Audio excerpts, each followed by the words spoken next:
ఇది రాళ్ళపాడు రిజర్వాయరు తెగినప్పుడు 1, 2, 3, 4, 5 గేట్లు. ఈ కొత్త గేట్లు బాబు గారే 27 లక్షల రూపాయలు, 27 కోట్లు ఇచ్చారు దివి శివరాం గారి టైంలో. అప్పుడు పంట మధ్యలో ఆగిపోయి ఉంటే మేమందరం సంయుక్తంగా అప్పుడు మేము చదువుకుంటున్నాం. అక్కడ రింగు బండి ఒకటి వేసాం, దీనికాల పంటని అందించాం. అందరూ శ్రమ చేశారు, పంటకు కూడా నీళ్ళు అందించాం. ఈ గేట్లు శివరాం గారి టైంలో బాబు గారు ఇచ్చారు.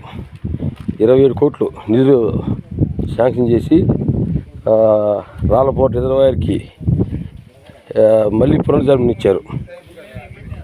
మేము ఈరోజు రాళ్ళపాడు పరిరక్షణ కమిటీ సభ్యుల తరఫున సభ్యులం,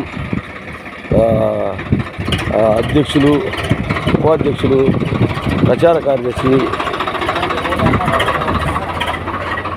మేమందరం కూడా ఇక్కడ రిజర్వాయర్ పరిశీలించడానికి విజయస్థాన్ న్యూస్ కూడా ఇక్కడికి వచ్చింది. ఈ పాత గేట్లు ఏదైతే ఉన్నాయో అవి మరమ్మతులు నోచుకోలేదు ఇంతవరకు. ఎదుగో మన తల్లి లాంటి రాళ్ళపాడు రిజర్వాయరు. మనం విద్యార్థి వచ్చాము. మన పార్టీకి సంబంధించినటువంటి సభ్యులు ఇక్కడికి రమ్మంటే, వాళ్ళు పార్లమెంటరీ పార్టీ రిజర్వాయర్ తిరగడానికి రమ్మంటే వచ్చాము. వాళ్ళు కూడా ఇప్పుడే కొత్తపేట దాకా వచ్చారు. ఇదిగో ఇది పార్కు, ఈ పార్కు అదిగో అక్కడ జనాలు కూడా ఉన్నారు, చూడండి. అన్నా చేపలు పడుతున్నారా?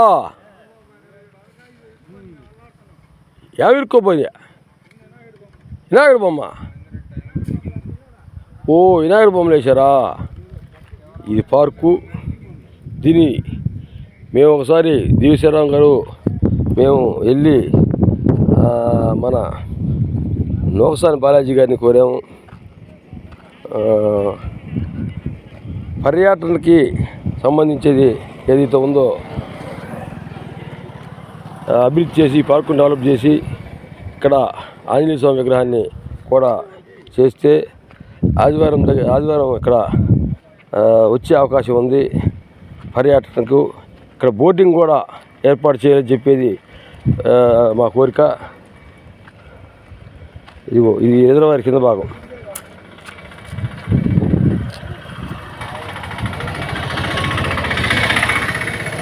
పచ్చగా ఉన్నాయి ఈ చూడండి.